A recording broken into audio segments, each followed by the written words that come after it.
Former Illinois Governor James Thompson visited Southern Illinois University Carbondale on Thursday, October 25, 2012, to deliver an address entitled Perspectives on Illinois Government, Past, Present, and Future. The appearance marked the 50th anniversary of WSIU Public Television and the 15th anniversary of the Paul Simon Public Policy Institute. It was part of the Morton Kenney Public Affairs Lecture Series as well. The Chicago Republican served a record-breaking 4 terms as the state's chief executive from 1977 to 1991. A political moderate, Thompson is credited with steering the state through a series of financial rough spots during the 1980s. He improved the state's business climate and promoted the Illinois tourism industry. Thompson's Build Illinois Public Works program helped stimulate the state economy by building new roads, bridges, and buildings. A master deal maker who reached out to both Democrats and Republicans alike, Thompson was able to forge bipartisan consensus on many of the difficult issues of the day. Before entering politics, Jim Thompson served as U.S. Attorney for the Northern District of Illinois and had previously served as an Assistant State's Attorney in Cook County and Assistant State Attorney General. He's presently Senior Chairman of Winston & Strawn LLP, one of Chicago's largest law firms. He also served on the President's 9/11 Commission that investigated the September 11, 2001 terrorist attacks on the United States. I had the honor of co-hosting the governor's appearance at the SIU Student Center with David Yepsen, the director of the Paul Simon Public Policy Institute.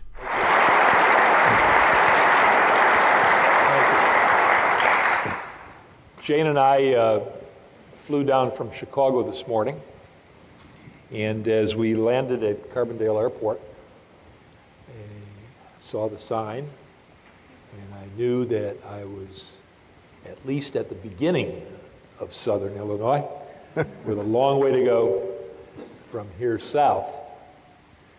And then when we drove on this magnificent campus earlier this morning, it was like homecoming. I used to have, as governor, a locker in the intramural center. In fact, I had a locker at every university in the state of Illinois. In those days, those much younger days, I was a racquetball player, so I wanted to be able to play no matter where I was in the state. I'd be near a college or a university. So if anybody has found the contents of that locker, I'm missing a racket, racquetball balls, a uniform, gym shoes, and they're probably getting a little gamey now sitting in that locker. And it's fair warning. If you ever experience flooding down here, it's because guys like Jim Ray and Sam Vidalabine and Glenn Pichard and others made me pave over most of Southern Illinois. And there's no place left for the water to run off. I do not want to be blamed. I've given you their names. You know where the responsibility lies. I'm just going to tell 2 political stories about Southern Illinois where people appreciate politics more than in any other part of the state. You know, in other parts of the state, a lot of people don't want to be bothered with politics. In Southern Illinois, people do want to be bothered with politics, and they want to bother you with politics. Early in my first race, I was near Alton, Illinois. Now, I know Alton's not in Southern Illinois. I understand that. A lot of people in Chicago think Alton's in Southern Illinois, but I know better. I've been corrected many times about where Southern Illinois is, and it is not. So I'm a brand new rookie candidate. I don't know what I'm doing. I was a prosecutor. I put people in jail. I didn't know how to go out and ask people for their votes. It's just a different sort of skill, right? So I'm standing there, and this young reporter from the, I believe he was from the St. Louis Post-Dispatch, came up to spend a day with me on the campaign trail. And we go visit the courthouse, and I shake hands with all the Republican office holders that are gathered there to say hello. And then we go out in the street, and my job is to campaign. Except I wasn't sure what that consisted of. So I'm standing there, and people are passing me by, and the reporter says, when are you going to start campaigning? I said, well, I'm standing here, and he said, they don't know who you are. You got to stop them, tell them who you are, tell them what you're running for, and ask for their vote. I said, you mean just stop people on the street? I'm thinking like a lawyer in terms of, that's an arrest, isn't it? Just he said, yes. I said, oh, okay. So I stood there and I started stopping people on the street and saying, hi, my name's Jim Thompson. I'm running for governor. Appreciate your vote. And I'm getting pretty good at it, and I'm getting in the swing, in the rhythm, you know. So I think, I'm doing okay here. Along comes this guy. I spot him. He's going along with his head down. And I stop him and I say, hi, my name's Jim Thompson. I'm running for governor. Appreciate your vote. He says, what are you? I said, what? What are you? I said, I'm sorry, I don't quite understand you. What are you saying? What party are you, he says. I said, Republican. I don't vote for Republicans. And he goes on. And I'm crushed, of course. Here's a citizen down there that I'm soliciting his vote, and he doesn't vote for Republicans. Okay, well, that didn't stop me. I just kept going, and that was the only response like that I got that day. Fast forward to a later part in that campaign, and now I'm in real southern Illinois. I forget what town it was, but you know, a small town in southern Illinois, on the street. And by now, I'm pretty good at stopping people, grabbing their hand, engaging in conversation, and all that. This guy comes up, and I say, hi, my name's Jim Thompson. I'm running for governor. Appreciate your vote. And he says, I'm a Democrat, but I'm going to vote for you.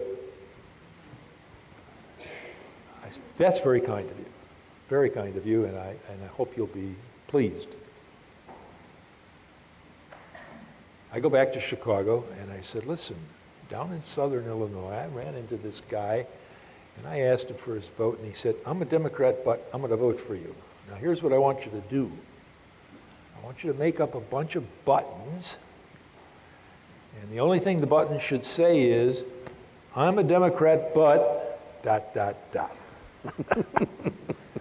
Every time I'm in southern Illinois, you give me a pocket full of those buttons.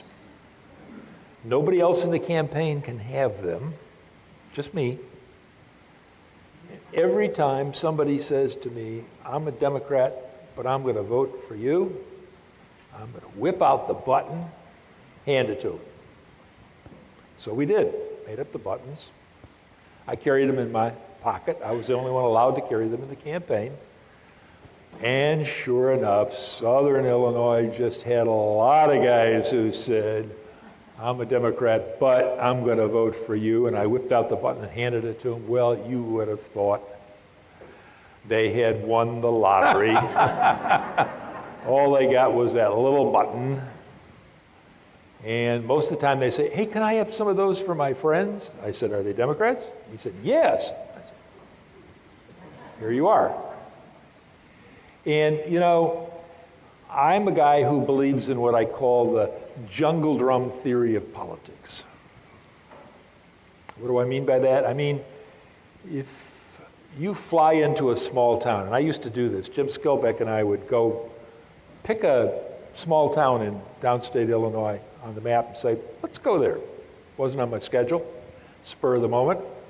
Take the chopper, fly to this town, land, walk up and down the main street, in and out of the stores, shaking hands. Two things would happen. Number one, Republican chairman would get mad because I hadn't told him I was coming. Two, people were really pleased. In many instances, they'd never had a governor in their town. And it didn't make any difference whether the Republicans or Democrats. They were complimented that I came to their town. But you know what else happened? That's all they talked about for the next week. And you know who else heard about that? People who lived in other small towns. And even though I didn't go to theirs, the fact that I went to a small town spoke volumes about what I believed in and did. And the thought was, if I went to that small town, I might come to theirs. But I appreciated small town and small town people. It's the jungle drum theory. You know, you do something here and it reverberates out across the community and the county and the region and more around the state. So handing out those "I'm a Democrat but" buttons was another instance of the jungle drum theory of politics, because those folks went home, showed everybody in town their button, handed out some of my buttons, and you got a multiplier effect. It's like when somebody gives you a campaign contribution. Now you got him, because he's paid, okay? He's given you money. Now he's your committed salesman, okay? And you hope he'll go out there and sell you to make good his investment. Jason, does that work?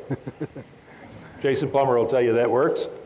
And it does work. So those are my two Southern Illinois stories. Well, I'm all yours. Governor, and I'm the moderator. You're the moderator. And Jack Tickner has the question. Okay.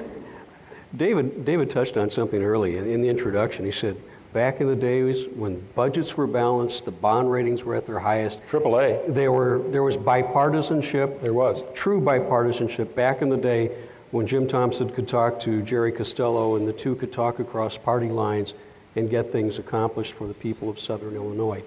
Fast forward to today, I think the last time I looked, we're about $9 billion overdue in bills. Our pension system is $85 billion in the Maybe rear. 120. Could be. Contrast the situation in 1977 when you took office and where we are now and how we can move ahead. Well, I want to be careful with this answer, because I have made it an absolute practice since I left office 21 years ago. I know it only seems like yesterday because I stayed so long.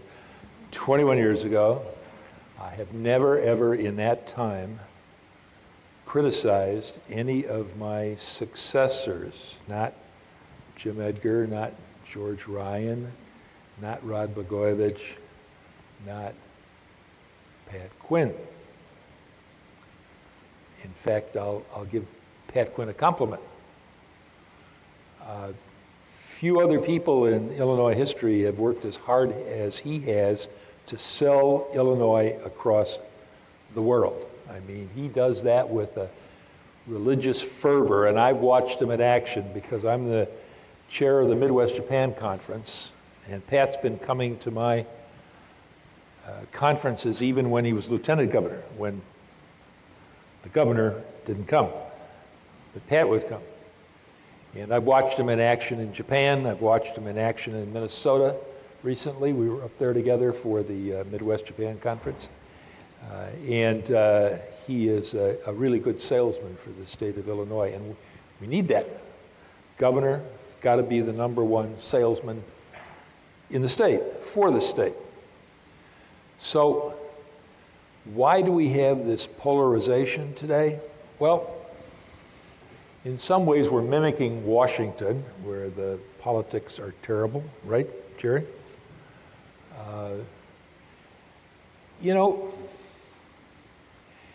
it takes a certain kind of leadership, I think. You gotta want to do it.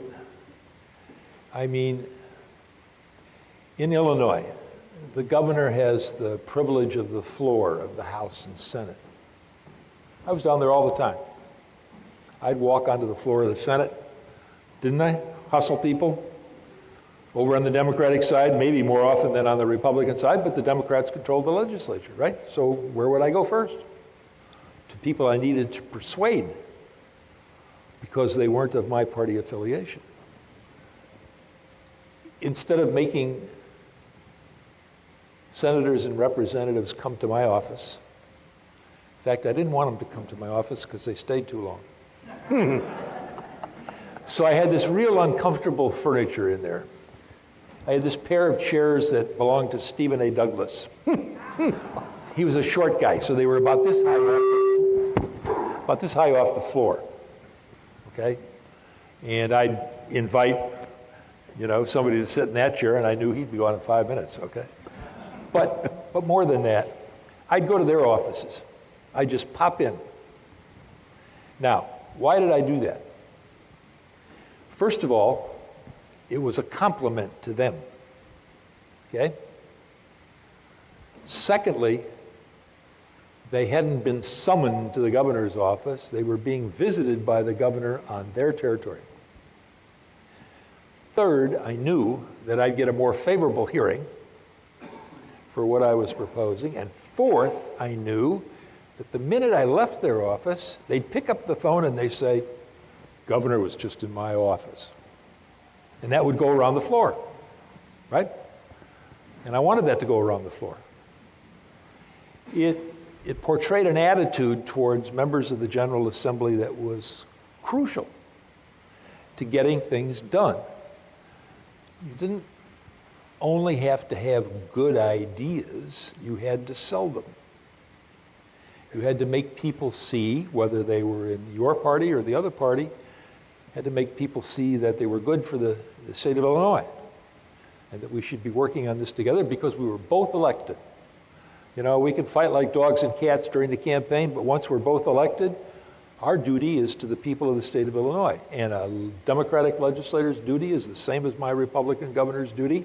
We're there to serve our constituents, not to continue to fight. Okay? So that was my attitude, and it worked, and you got to do that. Now, I don't know to what extent Pat or Rod, well, I know what extent Rod did, and George and Jim did that. Some do it better than others. Some take it more naturally. It comes easier to them. But you got to do that. What about the second half of Jack's question, and that is, what do we do to get out of the financial problems that we're in? Oh, boy. That's a stunner. Did you see that report? I think it was issued in Chicago yesterday by this commission that's examining state finance across the country. It was stunning. Illinois has the second highest debt of any state in the nation, second only to California. That's a real sobering thought. We owe billions to people who have provided goods and services to the state of Illinois, didn't get paid. Nursing homes closing, daycare centers closing, schools closing. Now, to my mind, that's a tax on those people, isn't it? State of Illinois takes their goods and services but doesn't pay for them. That's a tax on those people. And even if we're paying them interest on that debt, it's not enough to sustain them in what they're doing. So they're paying a special penalty, a special tax, and that's not right. Secondly, our public pension systems are just in real trouble. And it's not a question of whether we'll reform them or how they'll reform them. We have to reform them, or they may not be there for people who have public pensions in the state of Illinois, whether they're teachers or state employees, legislators, judges, governors. And I know we've got a difficulty with the constitutional provision that says you can't diminish somebody's pension. But the question is, what can we do to affect trade-offs that people will accept? What about the things that aren't part of the pension, but the legislature has put as add-ons over the years? What are we going to do about those? But the public pension funds of this state are probably, they may be the worst in the country. I wouldn't be surprised at all. And other states have started to reform their systems. Rhode Island has done a really nice job of reforming their pension system. So that's the second challenge. The third challenge is one you may not find agreeable. Look, there are three legs of our economy in the state: agriculture, manufacturing, services. We tax agriculture. We tax manufacturing. We don't tax services. And yet services are the growing part of our economy. So we've got an economy that's out of sync with our tax system, okay? That's not good. And every day that goes by makes it more difficult. It's like our over-reliance on the gasoline tax to keep our highways in good shape. And what's happening? Though we have more miles driven on Illinois highways today than at any time in our history, using our roads more, wearing them out more, the cars we're driving get more miles per gallon. So as miles per gallon improve, right, the revenue that the state gets to keep the roads in good repair is diminished because it's a gallonage tax, not a price tax. Well, you go to the lengths that the president wants us to go and get 40, 50 miles a gallon and expect to drive all those cars on the roads which are wearing out, and we're in a freeze-thaw state, right? In the wintertime, roads freeze up north and they thaw and they freeze and they thaw and they freeze and they thaw and they get broken. And yet people are driving, in terms of what they provide for state revenue, cheaper because they're getting more miles per gallon, and the gasoline tax is a gallonage tax. So we've got a tax system in this state that's kind of out of balance. They talk about tax reform in this presidential campaign. And of course, neither the president nor Governor Romney will tell you what the details of his tax reform plan are, right? Because, and they're right, don't do it in the campaign, because the minute you do, the minute you say, okay, I'm going to limit the home mortgage deduction, whoa, here come the realtors on your head, right? And your opponent, whether it's Romney or the president, are going to say, that's a terrible idea. Just as that guy would say, that's a terrible idea if you said it first, right? That's got to be done with the Congress after the election, all right? We've got to have tax reform in this country. And we've got to have tax reform in Illinois.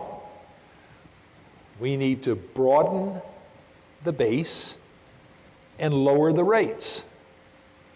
I mean, 8% sales tax or more in the city of Chicago is kind of high.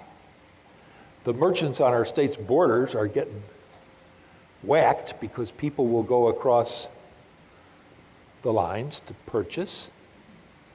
They want to put another $1 on cigarettes in Cook County. Well, goodbye to that business in Cook County. And by the way, the state which gets tobacco tax revenue will get less. So it's a self-defeating move in terms of revenue raised. We've got to broaden the base and lower the rates. And the time, I think, has come in this state to confront the tax of services. It makes no sense that if I go into a department store and buy a pair of shoes, I'm taxed on the total value of the shoes, right? which includes the material, the leather, and the labor of the guy who put it together in the factory. Goods, services. A year later, if I take that same pair of shoes to the shoe repairman and I asked him to repair my shoes, I pay a sales tax on the new sole or the new heel, but not on his charge for attaching it. Doesn't make any sense. That's essentially the same transaction as when I bought it. But that was taxed, this is not taxed. We've got to confront the fact that you can't let a growing sector of our economy escape the tax code. Because what that means is a shrinking sector of our economy will have to bear higher and higher and higher rates. And that's going to be very dangerous. So tax reform is something that the state has to come to. The pensions have to be reformed, no matter who hollers. And I'm a pensioner of the state of Illinois, I understand that. And we've got to consistently sell this state. And I'll throw in one more for Southern Illinois. I'll break my rule tonight. What Governor Blagojevich did to the Illinois Department of Natural Resources was awful. He managed during the course of his administration to cut that budget in half. You cannot take a state agency like the Department of Natural Resources and cut their budget 50% and expect the agency to survive and give good service to the people of Illinois.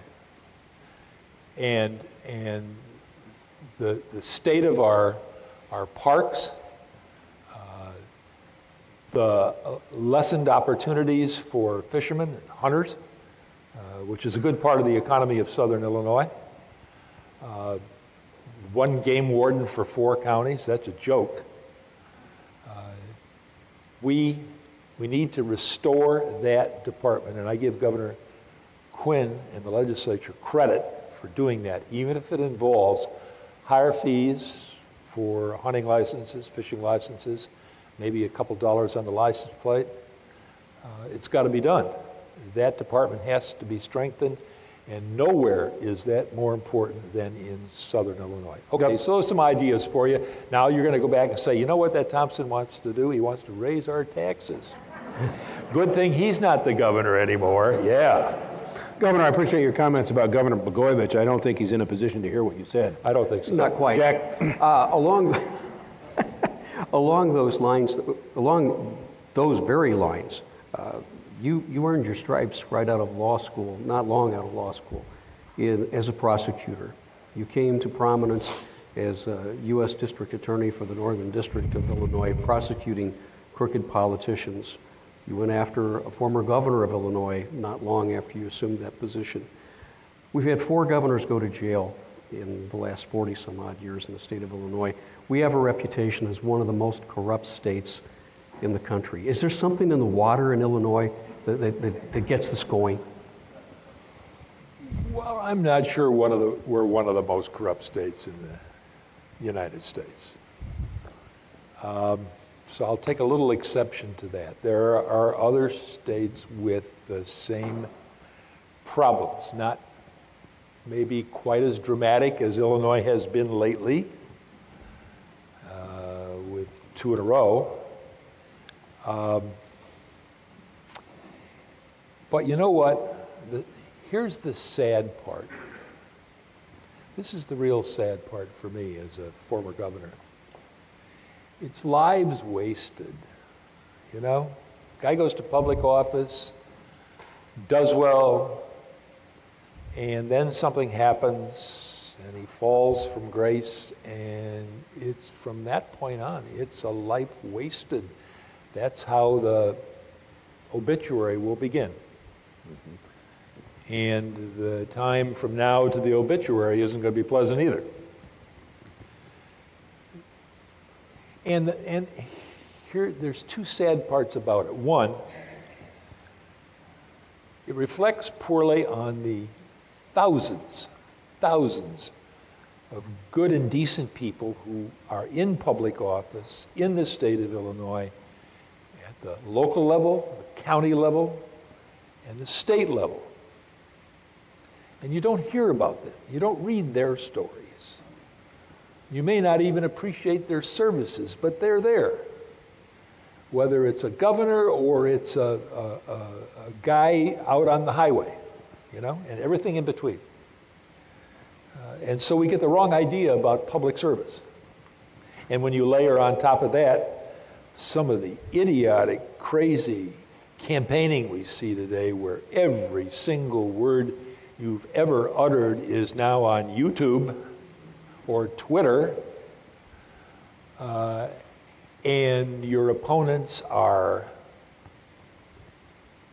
I don't know how to say this, lying about what you did or said. You know, they take one word and in their advertisements, it's just a long list of terrible things you've done, you know? And it's really hard to answer that. And it will discourage young people when we ought to be encouraging the best of our young people to A, admire public service, and B, enter it. And one final word. Unfortunately, you can't deter some of these people. Governor goes to jail. What happens? The next governor goes to jail. No deterrence there. Why is that? Because some people who go wrong in public life think, hey, I'm smarter than anybody else. I'll never get caught, you know? And eventually, you know what? They're all caught. Eventually, they're all caught. And then their families suffer, their friends suffer. They give the state a bad name. They give the city a bad name, the county a bad name, no matter what office it is. There are some states that have had misfortunes like ours. So I don't think it's right to pick out Illinois, even though as Illinoisans, we feel badly about that. Paul Simon wrote about the corrosive impact of money on the political process. You know, it costs millions of dollars sometimes now to even run for state representative or state senator here, much less run for Congress or U.S. senator or governor. Is it about the money? Is the money driving the train when it comes down to where a lot of these people go off the rails? No.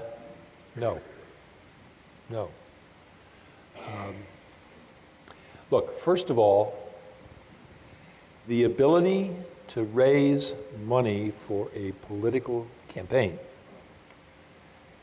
is directly related to your strength as a candidate. People don't invest in losers, generally. And if your candidate attracts support, it's a testament to your strength as a campaigner and as a future political leader. Now, put the super PACs over here for a minute, okay? And put Citizens United over here for a minute. Back in the day, this is when I get to talk about my youth. Back in the day, I had thousands of people who gave me small contributions. I can remember the guy who gave me my first $1,000. That was a really big deal, $1,000. Now, congressional fundraisers are minimum of $1,000, and that doesn't buy very much food or drink. And they'd really rather have $2,500 or $5,000, you know, whatever the limit is under federal law. And I always was very proud of the fact that my campaign attracted all those people who invested their hard-earned money in me. In fact, one of the most poignant moments of all of my campaigns was in the toughest one, '82, in the midst of this horrible recession that we had. Recession today, yeah, but your interest rates today are near zero. Mine were at 13% as I was running for re-election. And the unemployment figures, they weren't stable. They were just going right to peak on election day, I thought, and they probably did. And I was the only governor in the Midwest to run for re-election. Everybody else quit. They didn't want to run under those circumstances. And so I had to take negative, the recession, and try to turn it into a positive. So my slogan that year was, a tough leader for tough times. And where did I go? I went right into the union halls where they had 10, 20, 30, 40, for 50% unemployment. And you know what those guys did? Because I came there and told them I was working as hard as I could to help them. First of all, they pulled their union cards out of their pocket and asked me to sign them. And then they pulled $5 or $10 out of their pockets, which they could ill afford to do, and said, here's to help with your campaign. Now, to me, that was the strongest testament I could find about the reason why campaign contributions stand for I'm with you, okay? Super PACs, all right, it's gotten crazy, but both sides do it. I mean, you know, Democrats standing up and criticizing Republicans for super PACs and Republicans criticizing, they're both doing it, so, I mean, give me a break. Nobody turning the money down. Citizens United, I think the majority's right. I think the ability to contribute to political campaigns is speech, okay? And the Supreme Court had already held in an earlier case, without, I think, any dissent, that you couldn't tell a candidate who was running that he couldn't spend unlimited sums on his own behalf. That was free speech. And if there's a question about it, I'm going to come down on the side of speech, okay? Because that's what our First Amendment, right? Not second, first. So I know we raise and spend obscene amounts, for example, in state legislative races today. I mean, it's just crazy, but in my mind, it is free speech. It is a indication of how strong a candidate you are. So I'm not in the camp that says, oh, this is horrible. But aren't you turned off, though, at the end of the day, by the negativity of those ads? Oh, yeah. And are you worried that a lot of us may just tune out and not participate? Oh, I'm sure you do. I'm sure you do at least turn the ads out. Yeah. I mean, you imagine being a resident of the state of Ohio tonight. Oh, my Lord. If they're able to watch the World Series without being just hit over the head, I'll be surprised. Thank goodness, for the moment anyway, that I live in a state which is not being seriously contested by either presidential candidate, and I only have to listen to ads about state senators, state representatives, county office holders, and you know, there are a lot of those too. I hate the negative advertising. I know that, you know, I know the first rule is characterize your opponent before he characterizes himself, or define your opponent before he defines himself. And by defining your opponent, you mean, oh, he's a bad guy, right? That's the definition. And so when he comes along later and says, I'm a good guy, oh, nobody's going to believe him, right? Because you've called him a bad guy. And that goes too far. It just, some of that stuff is just bad, bad, bad. But I think, you know, voters are a lot smarter than we give them credit for, you know? I mean, politicians are bad about understanding what's on voters' minds to begin with. We got all of these little issues and these inside the game issues, and we think people march into the polls captivated by every single issue we've thrown at them, and they're marching into the polls saying, okay, it's him versus him, or her versus her, okay? It's not a question of, is this guy good or bad? It's a question of, compared to who? That's what politics is, compared to who? So do I like this guy better than I like that guy? Okay. Is this guy worried about my pocketbook? Because that's what I'm worried about, my pocketbook and my family's pocketbook. That's what I'm going to vote on. I'm not going to vote on all these other crazy things.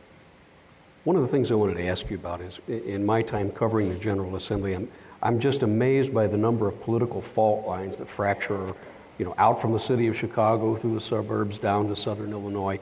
And everyone's at odds. It seems that from one time to another, city of Chicago and the suburbs are going at it. And then there's the rest of us, and I hate using this term, downstate Illinois, because we're proud of being southern Illinoisans. Right. You've got some state lawmakers, though, playing the anti-Chicago card to the extent where they want to secede Chicago and Cook County away from the state of Illinois. Or they want to secede Southern Illinois away from Chicago, right? Right.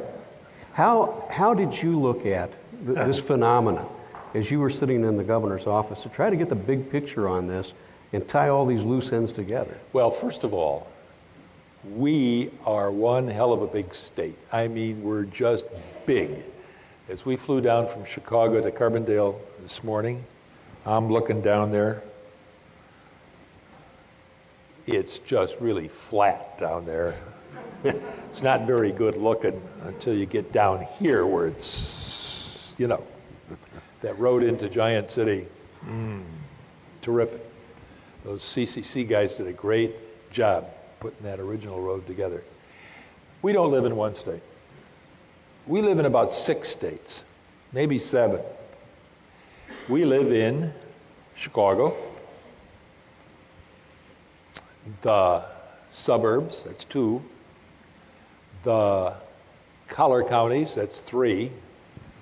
We live in northern Illinois, western Illinois, eastern Illinois, central Illinois, and southern Illinois. That's a lot of states. You thought it was one state, it's not one state. It's 7 or 8 states. When I was sent down to the very bottom of the state as a young prosecutor to take away, sent by the Attorney General, Bill Scott, to take away the guns from a vigilante group called the White Hats, who had been deputized by the coroner, right? Scott said to me, would you go down there and take away the guns from the White Hats? And I said, what? Take guns away from who? Now, there's this group down there, the vigilantes, they all got guns. There's going to be racial politics, riots. Go down there and take the guns away. Okay, yeah. So I borrowed a car, somebody else's car, and drove down there and went to the courthouse and announced to the state's attorney and the circuit court judge, who were both members of my party, Alexander County. Hi, I'm here to take away the guns from the White Hats. And they're looking at me like I'm from Mars. You know? And if they don't give them up, I'm going to court. Well, good luck to that. They run the courts, right? And then I stayed in the motel that was owned by the Republican county chairman, who was tapping my phone. So when I called back to Attorney General Scott, I had to talk in code, right? Not sure he quite understood my code, but it was either that or the White Hats would know what I was doing, all right? And then people started driving around the county shooting up places, and so a couple of nights I had to stay in Kentucky, and a couple of nights I had to sleep on the floor of my motel room. I went into the black areas at night and the white areas in the day. And eventually we took the guns away from the White Hats and I went back north. But I walked into this drugstore, and now remember, this is the 1970? 60s? Late 60s. 69. 69. Scott was just elected. And I'm in the drugstore, and I'm picking up a postcard, and it's got a picture of black people picking cotton. And it says on the postcard, Southern Illinois, where the darkies pick cotton all day. Now, I'm from Chicago. We don't talk like that in Chicago, okay? And I thought, wow. And I raised that with somebody that I was seeing down in Southern Illinois. They said, look, understand something. When you're down here in Cairo, you are physically, geographically, and culturally closer to Mississippi, the state of Mississippi, than you are to Chicago. I said, no kid. Yeah. And that's true. You know, Southern Illinois is one culture, one political culture. Northern Illinois is another political culture. Chicago's another. And the people in Western Illinois think we take all of their gas tax money and ship it to Chicago. And that's why they have no highways in Western Illinois. So they can't get there from here. That was the quote. I said, wait, run that by, I thought it was something in the water. I really did. I said, run that by me again. We take all of your gas tax money in Western Illinois, for Gatonia, and we ship it to Chicago, is that right? Yes. They have roads and we don't. I said, you know, I think it's probably a little closer to the truth that we take their gas tax money and ship it to you, judging by the number of cars I see in Western Illinois and the number of cars I see in Chicago. Just saying, you know, you couldn't persuade them of that, so I had to build the Central Illinois Expressway, which at times is sort of lonely. But now, of course, they can get there from here. So we are in 7, 8, 9 different states, and you got to recognize that. And you know what you got to do? You got to be fair to all of them, whether they voted for you or not. You got to be fair to all of them. That's your job as governor, and that's your job as a member of the General Assembly. You can't leave anybody out, and I never did that. What is your advice, Governor, for those in this audience about the best way, from your perspective, knowing the state and its strengths and its weaknesses, what's the best way to write a jobs plan for Southern Illinois that'll really work? There's a lot of rhetoric about it, particularly this time of year. Yeah. But how do you get the job done? Yeah, I know.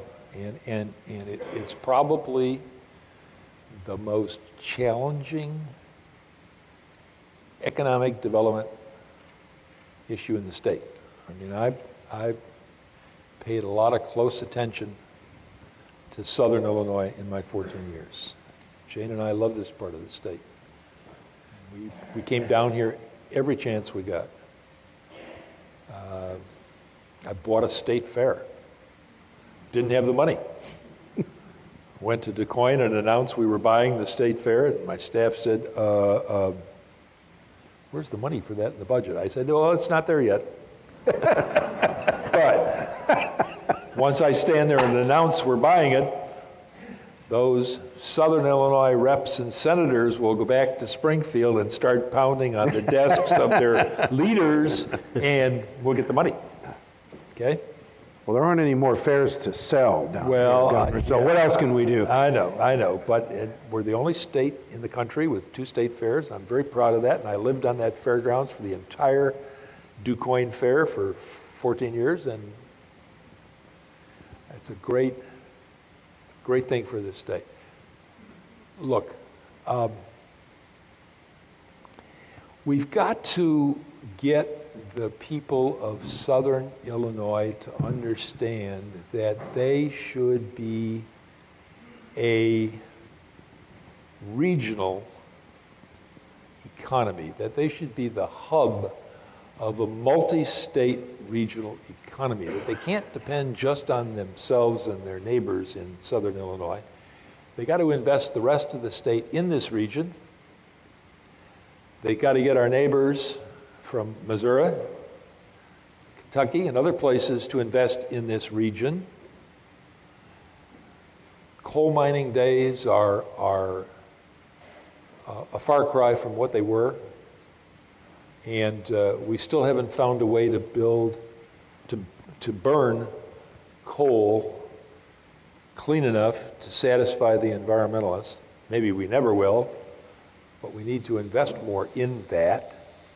We are, as a lot of politicians will tell you, the Saudi Arabia of coal in this state. More energy under the ground in Southern Illinois than there is in all of Saudi Arabia with all their oil. Just no question about it. The BTUs, we're much bigger than they are.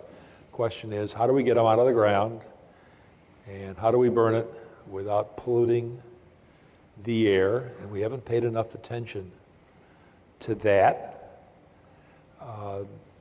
We've got to restore the budget of the Department of Natural Resources, because nowhere in the state is it more vital than here in southern Illinois. I mean, we do neat things down here, like building that shooting range at Sparta, right? We can do more of that down here. That is a world-class facility, am I right? And people come from all over the country to shoot there. Well, we can do more of that. Southern Illinois has got to think of themselves in a much greater way than they have. And that's the job of the senators and reps and the business people from Southern Illinois first. It's the job of the governor, job of the legislature, job of the Congress maybe. We got to keep at it, and we can't just turn our backs as so often happens. Governor, I want to switch gears entirely. You served on the 9/11 Commission. Yeah. Talk about terrorism in the world today. Talk about the threats you saw, what you saw coming. I guess the bottom line is America safer today than it was on 9/11? What more do we need to do? America is safer today than we were on 9/11, but America is not safe. That may sound funny, but that's literally true.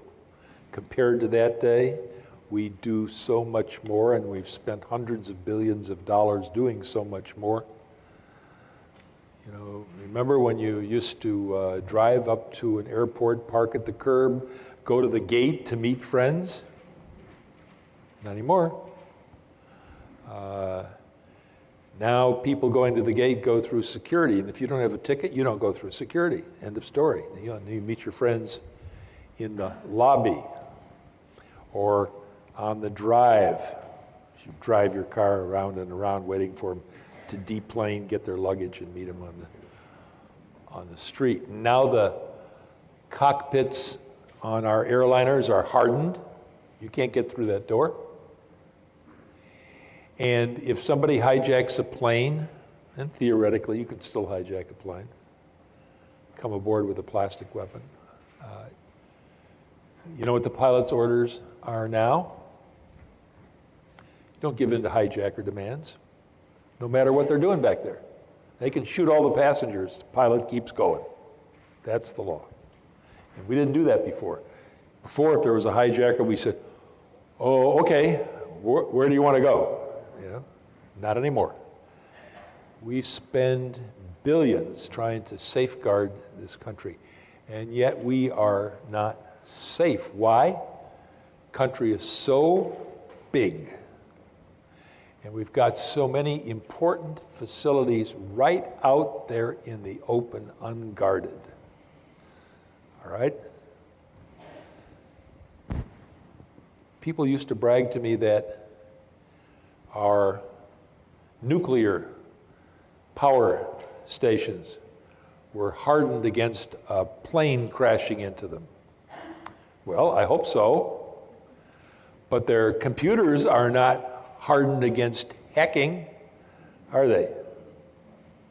You got computers over in Iran and Russia and China taking down our banks with ease. Or think of your gas and oil pipelines. Do we have a guard on them every 100 feet? No. Suppose 10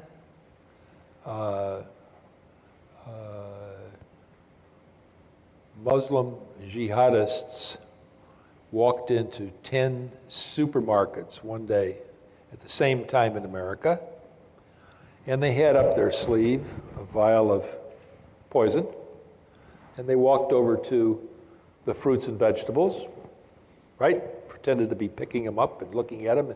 Meantime, they're squeezing the bulb, and out comes the poison. And so the next day, people start dying in 10 different cities at once, and you pretty quickly figure out somebody's poisoning the food supply. Well, you want to see panic, you'll see panic in American cities. We'll all be eating out of tin cans for a year. Any place where there's a sporting event and a large crowd, World Series, Super Bowl, you name it, you can do mass destruction. It isn't hard to make a bomb. Turn on your internet. They'll tell you how. It's just, we're so big and so unsecure. You know, we take all these guards off the Canadian border and put them down to guard the southern border because of drugs. Well, what's to prevent somebody from walking over the Canadian border? Nothing.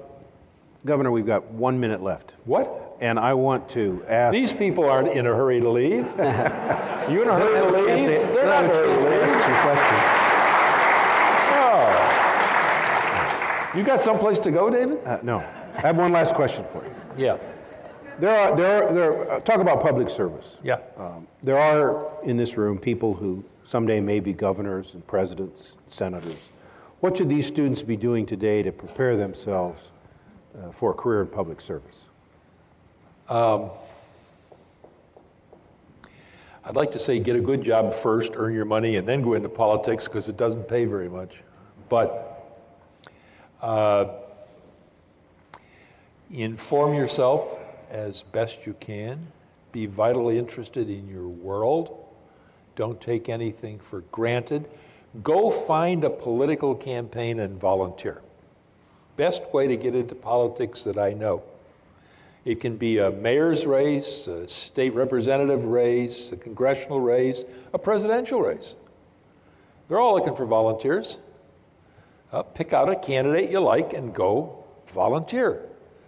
Or between elections, go volunteer for a party. Work in the headquarters. Lick those envelopes and put those stamps on and send out the bumper stickers and distribute the yard signs and attach yourself to a candidate. I had a student ask me today at lunch, well, isn't there a prejudice against younger candidates? You know, people won't take us seriously. I said, hey, you ever heard of Aaron Schock? And she said, no. I said, well, let me tell you a story.